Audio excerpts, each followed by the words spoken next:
Okay, let's do a few more sample problems for dimensional analysis.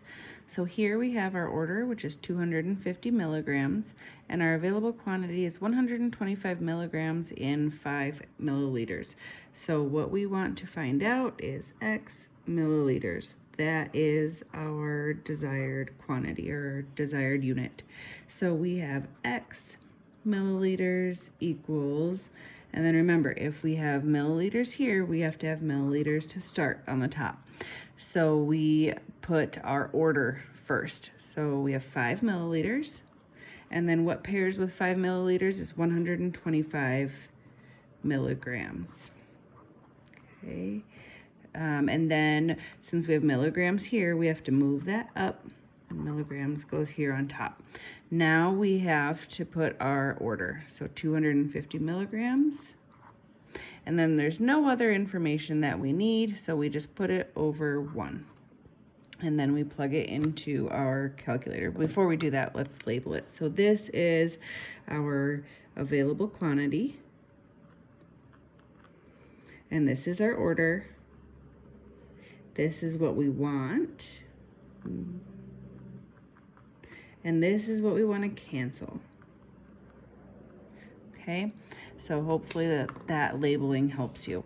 Okay, so if we put this into the calculator, you just put it in as is. So 5 divided by 125 times 250 divided by 1, and we have X equals 10 milliliters.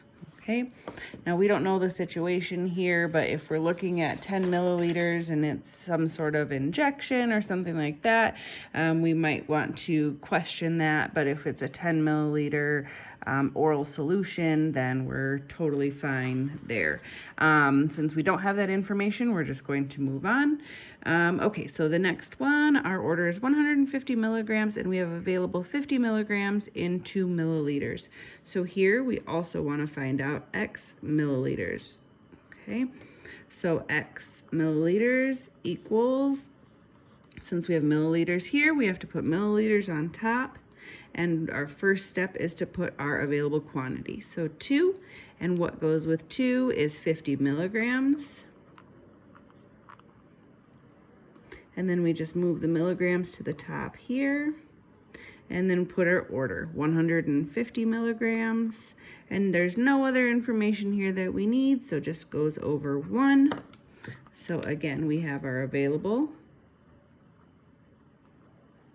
and we have our order over here, and this is what we want, and this is what we want to cancel. Okay, then we plug it into our calculator.